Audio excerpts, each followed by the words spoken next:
the sunshine of my life. The way you make me feel.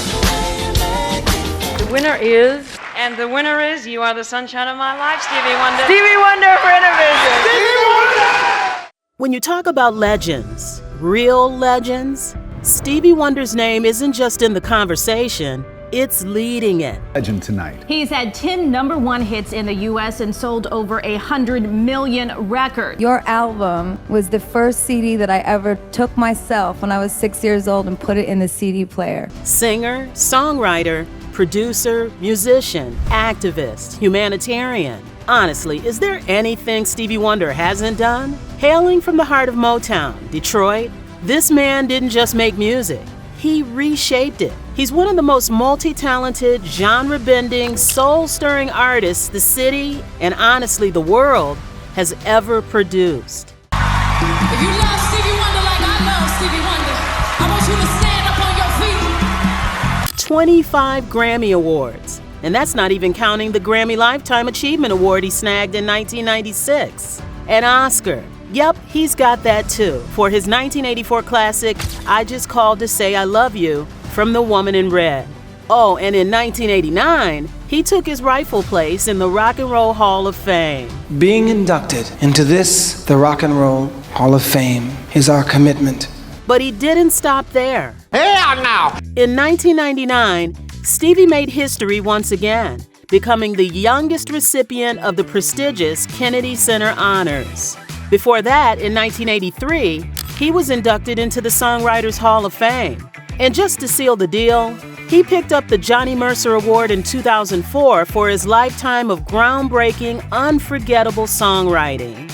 And let's not forget Songs in the Key of Life, that iconic 1976 double album that still hits just as hard today. In 2005, the Library of Congress cemented its legacy, adding it to the National Recording Registry for being, in their words, culturally, historically, or aesthetically important. Imagine being just 11 years old and already holding a record deal. Not because of privilege, not because of connections, but because your music, your soul, was undeniable. Before most of us even figure out how to ride a bike, Stevland Morris, better known to the world as Stevie Wonder, had already mastered the piano, harmonica, and drums. By 9, he was a one-man band. By 11, he was signed. And by adulthood, he was making the world dance, cry, protest, and hope. I'm on my way, and I'm loving every step. But here's what you might not know. Stevie was born 6 weeks early. That early birth led to a hospital-administered oxygen treatment that, unknown at the time, caused him to go blind. Tragic, right? Except Stevie never saw it that way. "I never thought of being blind as a disadvantage," he once said, and he meant it. Because what the world saw as a limitation became his superpower. He didn't just make music, he built worlds. He told stories that cut through language, race, and pain. Songs like Lately that break your heart, and Isn't She Lovely that make it soar again. Stevie's mom, Lula Mae, a woman with a tough life story, abandoned as a baby, shuffled from one relative to another. At 13, she moved in with her father, who didn't want her either. By 15, Lula Mae Hardaway was pregnant, thrown out, and married off to a violent man 30 years older. He beat her, pimped her, and still, somehow, she survived. She believed her son's blindness was punishment for her sins. That boy? Stevie Wonder. He told her, "I'm happy being blind if it means you'll stop crying." It worked because years later, she co-wrote his biggest hits, like Signed, Sealed, Delivered, I'm Yours, and I Was Made to Love Her. These aren't just songs. They're vibrant, passionate love letters and melody, which is pretty incredible considering the stark contrast to Lula Mae's own life challenges. Eventually, Lula Mae and her kids did manage to escape the nightmare with her husband. As a boy, he was wild-hearted, reckless, bursting with energy. He once jumped off a shed roof just to feel what flying might be like. He'd throw hands over girls and dance on the edge of danger, never afraid to leap. And that fire, it didn't fade. As a grown man, Stevie strolled through airports alone, went bowling, caught movies like anyone else. And on planes, his rhythmic head sways had fellow passengers whispering, "Is he high?" No, he was just vibing with the music only he could hear. And then there were moments so surreal, they felt like myths. In 1973, he told Rolling Stone he'd flown a Cessna from Chicago to New York. People freaked out. And during a trip to Ghana, he didn't just ride in a 10-seater, he landed it, just by touch, just by feel. The pilot stood back in awe. The sensitivity of his hands was unbelievable. A handicap is only a handicap if you make it so. And the handicap today is a lack of communication. Rewind to 1960. 10-year-old Stevie had already escaped a cruel father, already turned Detroit's gritty streets into his stage. By sheer fate, or maybe divine design, he crossed paths with Berry Gordy. Motown signed him in '61, but signing didn't mean riches. For every record sold at 98 cents, Stevie made just 2%, 2 pennies. He wasn't even given full creative control. He was a genius caged in Motown's machine until 1971. That's when Stevie flipped the script, asked for control, got denied, so he walked. Started recording his way. No rules, no permissions, just music. Motown blinked first. They came back to the table, and he came back with 5 albums in 5 years, each one a masterpiece. But it wasn't just about the music. Stevie wanted fairness, respect. So he hired a lawyer. Not your average suit. Johannan Vagoda looked more like a sunburnt beach drifter than a legal shark. Wore airline bags instead of briefcases. Spit sunflower seeds like bullets. And yet, he got Stevie a deal that paid.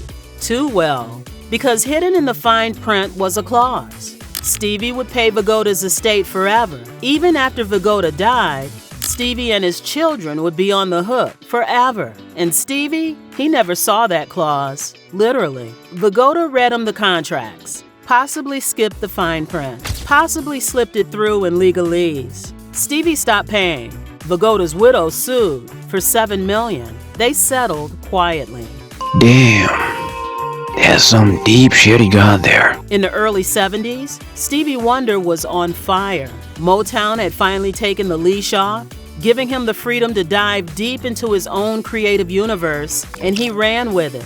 Think of a musical mad scientist, mixing analog soul with cutting-edge electronics. That was Stevie. One moment he was tinkering with futuristic instruments, the next he was writing lyrics that made you feel and think at the same time. And then came Superstition.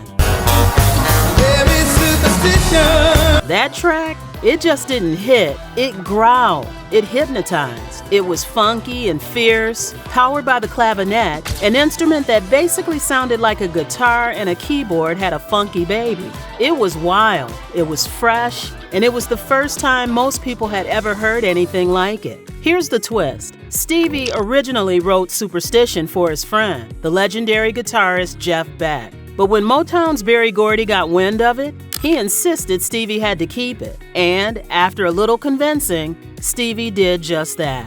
By the summer of 1973, Stevie was on top of the world. He just dropped Inner Visions, a game-changing album, and You Are the Sunshine of My Life was riding high on the charts. But behind the scenes, Stevie felt a strange darkness looming. He told Rolling Stone he felt like something terrible was about to happen. He just didn't know what. Then came August 6th. Driving through North Carolina, Stevie's car was rear-ended by a truck loaded with lumber. The crash left him with a fractured skull and in a coma. No one knew if he'd pull through. Enter Ira Tucker, an old friend. When nothing else worked, Ira leaned close to Stevie's ear and started singing Higher Ground. Slowly, Stevie stirred. A week later, he was out of the coma. 2 weeks later, he was cracking jokes and entertaining the hospital staff like only Stevie could. Fast forward to 1976, Stevie hears about a machine on NBC that can read text out loud to the blind. It wasn't flashy, just called the Kurzweil reading machine. But it was revolutionary. Stevie bought the first one ever sold and became close friends with its inventor, Ray Kurzweil. That's just who Stevie was, always moving forward, always seeing potential where others didn't. In 1985, Stevie Wonder pulled up to the South African Embassy in D.C. in a limousine, wearing a fur coat and a sign around his neck that read, "Free South Africa." Not exactly your average Valentine's Day attire. He then got himself arrested, willingly, with 47 others, calling it an expression of love for the people suffering under apartheid. Bold? Absolutely. That same year, he accepted an Oscar for I Just Called to Say I Love You and dedicated it to Nelson Mandela. South Africa's response? Ban his music. Wonder's response? Sing louder. On his 35th birthday, he blasted apartheid at the UN and even rewrote his lyrics to include Mandela's name. Fast forward 20 years, Mandela calls Wonder on his birthday and casually offers to name his child. And yes, one of the names was unpronounceable, so they went with Manla. Oh, and his happy birthday anthem? That's not for you. It was a rallying cry to make MLK Day a thing. And spoiler, it worked. Blood may be thicker than water, but in Stevie Wonder's case, it came with a price tag. Back in 2012, Stevie's own cousin, Alpha Walker, on probation for grand theft auto no less, decided extortion was his next big hustle. Armed with an 80-minute video of rants, dusty family footage, and a whole lot of delusion, he tried to shake down Stevie for $10 million. When that flopped, he dropped to $5 million. Still no. Eventually, he settled on a desperate $500K. Spoiler alert, this wasn't a masterclass in criminal strategy. Walker claimed Stevie owed him for life's misfortunes and accused him of everything from being a slumlord to, brace yourself, incest. Classy, right? But instead of cashing in, he walked straight into a police sting. His defense? He had a constitutional right to sell the video, as if the First Amendment was drafted for low-budget blackmail. He and his girlfriend ended up with 292 days in jail, mandatory counseling, and a one-way ticket out of Stevie's family tree. If James Brown hadn't grabbed the mic first, Stevie Wonder could have belted out Sex Machine like he wrote it himself. Because let's face it, Stevie's not just a music legend, he's also a certified baby-making machine. The man has 9 kids by 5 women. That's not a family tree, that's a small forest. He's walked down the aisle 3 times. First with singer Sarita Wright. She co-wrote hits with him after they split.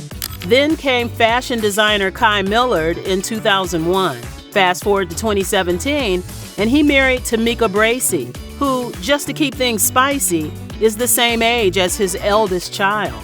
Bold move. Now, celebrity love stories usually end with the phrase, irreconcilable differences. Stevie? He's managed to stay on decent terms with most of his exes. Most. One, Angela McAfee, did sue him for $30 million, claiming broken promises and an unwanted gift of herpes. He clapped back with a lawsuit of his own, saying she swiped $160K worth of his stuff. The judge basically said, kids, go fight outside. But the wildest part, Stevie swears he can spot a beautiful woman despite being blind. How? Expensive top, soft voice, good perfume.